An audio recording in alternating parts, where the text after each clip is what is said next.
Hey everyone, Britt and Chris Carmichael here, bringing you the Elevated Life series, where we teach you simple mindset shifts to create radical transformation in your life.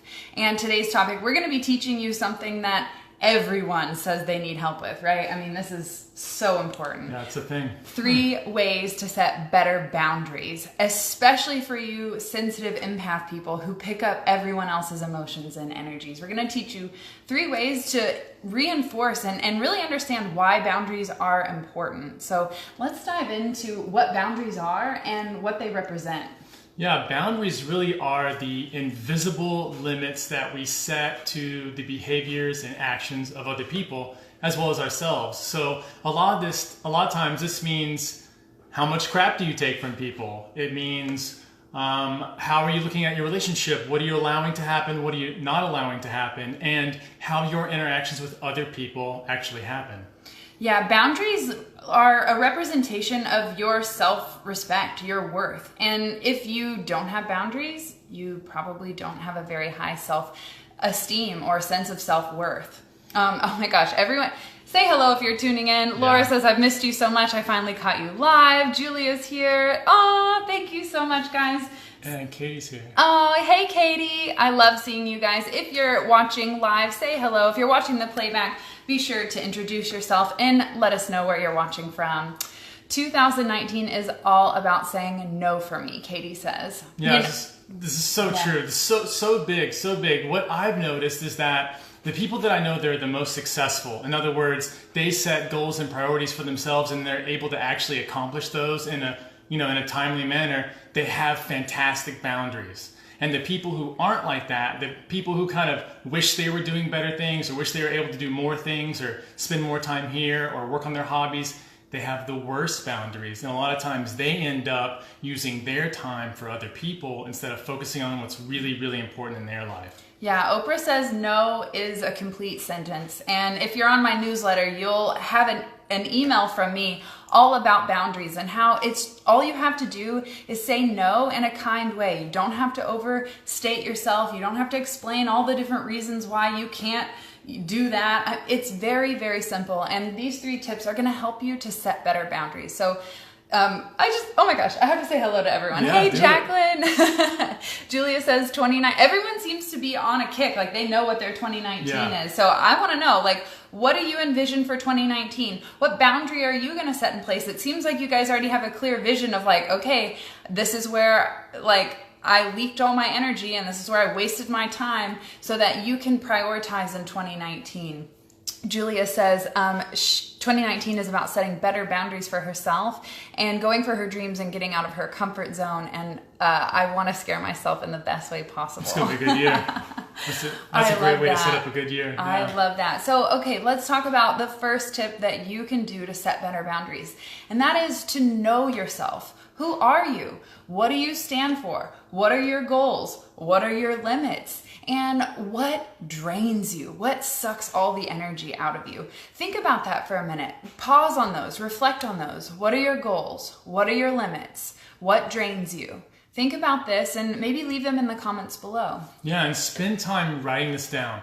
Don't only think about it. Think about it first, but then put it to paper so that you know. And every time you're in a new interaction, every time you're around people, think, is this part of what I want to be doing in my life? Are the people that I'm surrounding myself with draining me? Do I leave there and feel different? This is a great thing to do with food too. Eat food, set a timer, wait 20 minutes and say, how do I feel right now? Is the food that I'm eating draining me? And once you know these kinds of things, the boundaries come automatically because you know if you have certain goals and you can't do other things, you're only going to be able to allot so many times. We've only got the 24 hours in a day. So you can only spend so much time doing certain things. So once you know what your goals are, once you know how long you can push yourself, and then once you know what's zapping your energy so that it's hard to do those things, you've got your boundaries already. Yeah, so this is important. Yeah, they naturally form because you have set up a goal, which if your goal for 2019 is to be healthier and have a better physical body and you want to work out more and eat healthier, then you've automatically set up a boundary by having that goal. So your goal is to go for one specific focus, that's health. And that puts a boundary on all the cookies and the brownies and the drinking and all the excess crap that would, make its way into your life on a normal occasion without that goal. So your goals automatically set boundaries for you. And once you know what you can tolerate, that sets a boundary too, because you'll come into a situation and go, no, thank you. I don't stand for that. You stay in alignment with your integrity when you set up these boundaries and know when they're being crossed. Yeah, and the second thing that you want to be able to do is you want to be able to communicate it effectively to other people. So you're setting up an expectation saying, I'm not interested in this happening, but we can do it like this, and then follow that through with action. Always follow it through, because if you set a boundary and you allow another person to encroach on your boundary, it's not a boundary anymore. It's just you let the other person come into what your expectations are. And you just tell them plainly, say, hey, I'm not doing that. I'm not into that. And it's so simple once you start doing that, people won't make you feel bad. A lot of times we have all these expectations for other people, but they don't know it. And until you communicate it to them, there's no way they can act on that.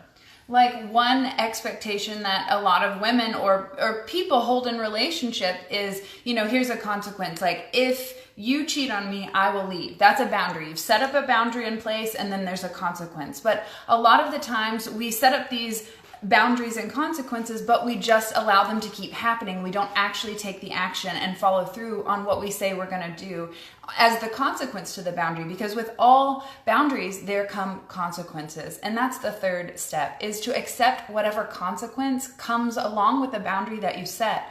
You are going to burn people, not in a bad way, but when you have a goal and people are distracting you from your goal, you're going to have to say no to them. And you can't control how they respond to you. So many people hold back in speaking their truth because of fear of how other people will respond. You can't control that. All you can do is control yourself, speaking your truth and sticking to your boundaries. Yeah, and once you're able to do that, once you're okay with that situation where you say, hey, I know what I really need to do in my life, and if I can't fit you in exactly the way that you need me to, I'm okay with that. You've got a lot of other friends too. I'm not just your only number one. Mm-hmm. So once you're okay with the other person maybe being upset, maybe being like, hey, what do you mean? What I like to do is to picture people when I'm in a situation like that, because it can be hard, because we want people to love and accept us, but at the same time we don't want to be a doormat. And so what I like to do is I like to picture the person just for a hot second and then let them go back to normal. I like to picture them as a time vampire. If you actually make the person look like a vampire for a second in your mind, it will help remind you like, hey, I've got to really stick to these tasks. Mm-hmm. If I don't get these things done, my goals won't happen. And so get them on board with you. Say, hey, no, I'm working on this. I've already committed to these 5 things. I can't commit anymore. So get them on board. Say, hey, I need you to cheer me on though. This has been kind of tough for me. I'm really trying to focus my time. Help me out. And that way they're not upset. They see more as your team member instead of someone who's taking away from what you love. And that's why communicating is so important, because so many times we hold those unexpressed expectations on other people. And then when they cross that boundary, they don't even know that there's a line to be crossed. And then you get mad and you go crazy on them and they have no idea where you're coming from. And they automatically go into defense mode. That's what our ego's there to do, to protect us from being attacked.